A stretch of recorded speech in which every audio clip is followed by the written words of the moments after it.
Hey YouTube, how you doing? Kevin here. I just pulled the carburetor off this machine, popped the bowl off, and it is clean in there. I mean, look at that. I did find a problem with it though, and I'll show you what that. I go through these bikes very thoroughly to find out what's going on. In fact, I got my test carburetor on there right now. I'm hooking up. One, you can see the main jet, but in the hole to the right, this hole right here, there's a jet in there. And you should be able to hold it up to the light and see the what do you call it, the light through it, and you can't. You can, however, see through the main jet. The float is out of adjustment, and I noticed that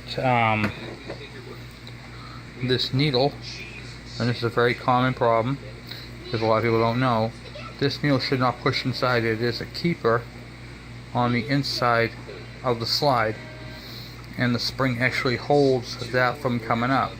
So if you tip this up like this and the needle drops in, your keeper is on the wrong side of the needle, and you want to make sure that's in the right position, because that can cause a flutter in, and it's a pain in the neck.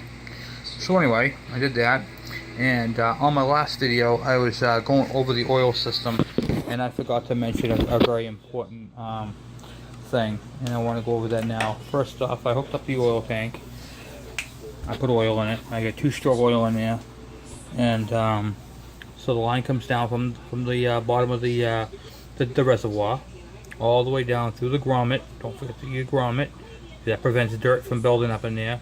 Goes into this side of the pump, then goes from this side of the pump out into that fitting right there. That was the one that was broken off in the last video. And that's how it looks. Just like that. Boom. Reservoir, oil into there and everything else. But the part that I wanted to talk to you about is can actually stop. This literally has the ability to stop the oil from going from the tank to your pump. And it's a very important piece of equipment on this bike, on any oil injection. Doesn't matter what it is. And that is the vent hose. If the vent hose is plugged, oil will not go down through that tube. It'll create a vacuum and won't allow it. It will not allow it. And the vent hose is always found on the top of the tank. Over here, goes all right along here, and comes through here and out to the back. Okay, what happens, and I see this a lot, dirt builds up in the tip and blocks it up. I've seen spiders make nests in these things, and I've seen all kinds of crap in them. So just make sure that that tube is clear, because that right there allows air to enter the tank and allow the oil to drop down into the reservoir, from the reservoir into the pump, through the fittings, the banjo fitting there, and into your engine, and lubricate it properly. So definitely want to make sure that that right there is clear and connected. I got to replace the oil cap. It's not really a big deal because this one seals from the inside, but I'm kind of a neat freak, so I want that fixed. But this cap right here, it fits on there nice and tight. It's one of those style caps, so it plugs it from the inside, and it pops in. So I'm good with that actually, but I'm going to go ahead and replace it anyway, just because, and I think I have one. So anyway, I just wanted to touch base with you and show you how the oil system's supposed to look. And I do have to adjust the cable so I can get the proper, what do you call it there, adjustment, so this thing's not smoking everybody out.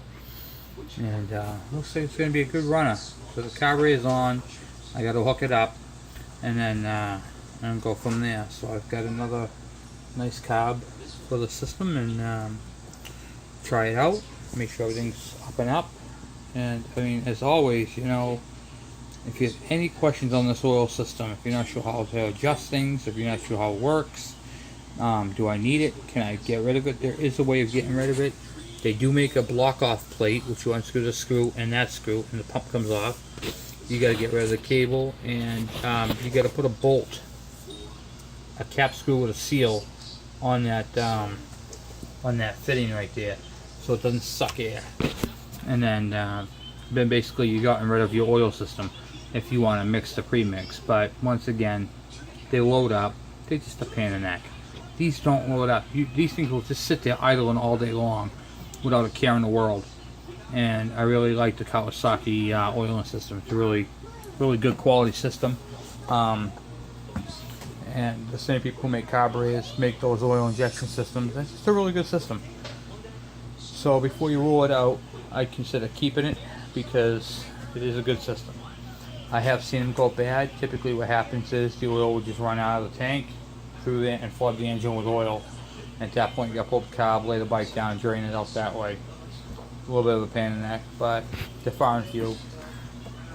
And I don't really rebuild them. Ultrasonic clean them.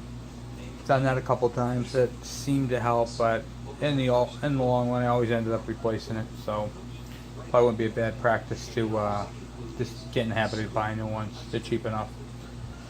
So, well, anyway, that's my update video on the oiling system, and show you how it looks and how it's supposed to be on there.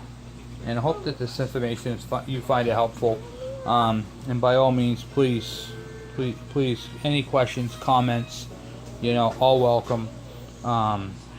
Just no. The only dumb question is the question not answered and not asked. And I will answer any question to the best of my ability. And I have a book on these bikes. If I don't know it off the top of my head, I can get you the information.